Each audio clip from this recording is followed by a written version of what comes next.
Hey everybody, and welcome to Talk Daily. My name is Eddie, and today we're going to be talking about the Jeep Wrangler and the Ford Bronco crash test compared, and it's an eye-opening.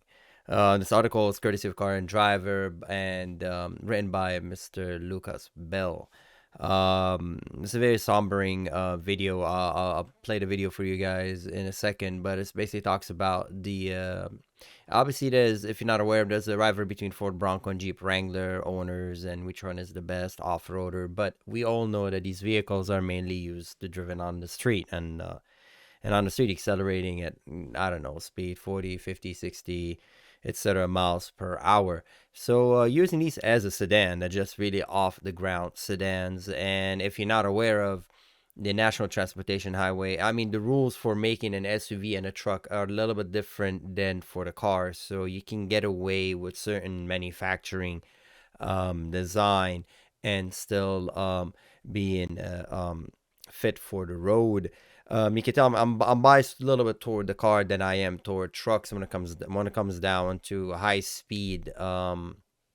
I believe you should drive it. Of course, it was drive safely, and this crash right here was done at 40 miles an hour, which is very reasonable.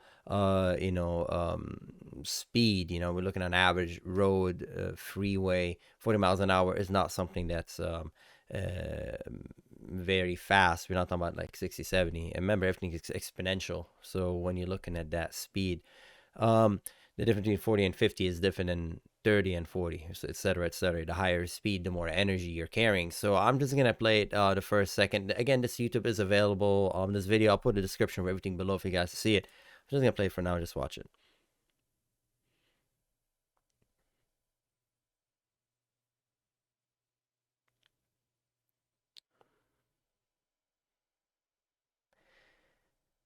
Oof, that's brutal. You could see the Bronco hits, the Jeep hits, but the Jeep tilts and it flips.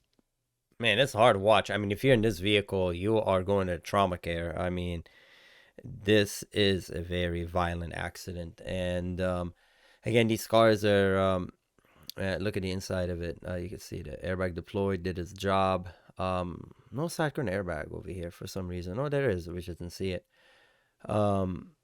Yeah, the Jeep did roll over. Again, every accident is different. See how the small parts flew off from the car? Just remember that when you have your stuff on your dash and have your phone, all the stuff becomes literally a projectile coming at you in the case of an accident. That's why keep your windshield clean. I mean, you're not supposed to have clutter on it. That stuff will fly into your face and cause more injury. It's just difficult for me to watch it because, I mean, the energy involved in this and the collapse of the car. Again, the cars are designed to hit head on, but now they're engineered to be able to take a side impact.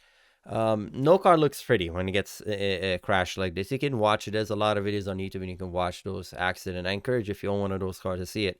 Maybe that gives you more of an idea how you should drive your car. That goes back to my point.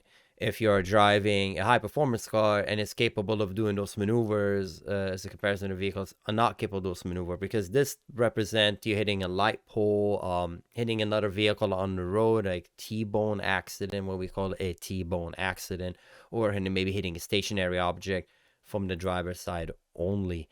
Again, to me, it's difficult to watch because I know there's dummies in here, but that could be you, that could be me, that could be anybody in this vehicle. If you own this car, I don't know. I'm just kind of you have to drive with safety in mind. Again, it's an accident. So if it's an accident, what would your car do? If this is an accident, you have no control over it. Somebody pulled out in front of you, whatever. This is what the vehicle would do in this specific accident. Again, take this with a grain of salt. Accidents are very fluid. Just because you have a Jeep, and this should not be the reason why, in my opinion, there should be one of the reasons why would you buy one beside the other. That should not be the main focal point. Oh, I've seen an accident, a car flipped. I've seen so many accidents in my life. I've seen so many, and the predictability is usually every accident is different. You could repeat the same accident and you might have a little bit different outcome. So Again, accidents are specific to circumstances. In here, they try to make it as scientific as possible with very minimal variable. The only variable is the vehicle, and you could see when only the variable is a vehicle, the Jeep did flip. And how would this be in the real world? Um, I don't know. But what you're seeing here is the Jeep a little bit flipping over and sustaining a little bit more injuries. Anyway, let's move on. Let's read a little bit from the article. It says in both insurance tests, the vehicle tipped into the passenger side after striking the barrier. The partial rollover presented additional injury risk beyond what the standard criteria are intended to measure in a small overlap frontal crash. A vehicle tipping into the side is not acceptable outcome for a frontal crash, and as a result, the Wrangler overrating was downgraded to marginal. And here's the shot where the vehicle flipped to its side. Um, Again, it has to do with the way the energy was distributed throughout the vehicle after the impact. Um, I'm pretty sure Jeep will take note of this and they'll maybe redesign it or redesign the frontal crash area so this would not happen. But as things stand, this is what happened in the test. It says it's important to note that the Jeep footage is from 2019 model year and the score have not changed in the subsequent years. So while there might be argument to be made for the Jeep capability, it's clearly not quite the same level as the Ford in terms of outright safety. Whether or not that is a good enough reason to change alliance will be a personal decision. The writer of the article goes on saying, "I know which SUV I'd rather be in a bad day in." Um, Once again, it's I mean, look in this accident. It's, I mean, if you see, would it be the point of impact right here? You see how it's the Jeep just is slid it to the side, and instead of just holding steady, it start tipping.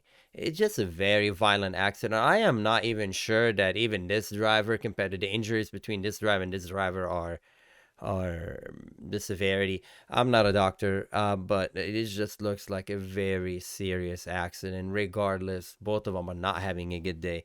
The fact the car rolled, that's not, as I mentioned, it's this add injury. Can you imagine like your neck injury and then you roll over again? Take it for what it is. This is the National Transportation Highway. Remember, this is from 2019. So did the Jeep update their model, update their design? Um, we don't know yet. Nobody has tested it yet. So don't take this with a grain of salt. Again, I'm not saying if you have a 2019 Jeep right now, get rid of it and sell it. Absolutely not. It's just one of the accident. Um, and again, we're not in the cars to crash them. Okay, hopefully everybody drives safely and accidents don't happen. But accidents are there. They're just accidents. What are you gonna do about it? Just I think just drive safely, pay attention to the road. Check out this article if you have the Jeep. Tell a friend of yours if one of your friends have 2019 Jeep to see this video. Maybe they'll, hopefully encourage them to continue driving safely and just be an eye opening. Um, all right, everybody. This has been Eddie with Talk Daily with the Jeep Wrangler for Bronco crash test compared. Have a good one on this sober note. Drive safe, okay? Everybody drive safe. Take care. See you next time.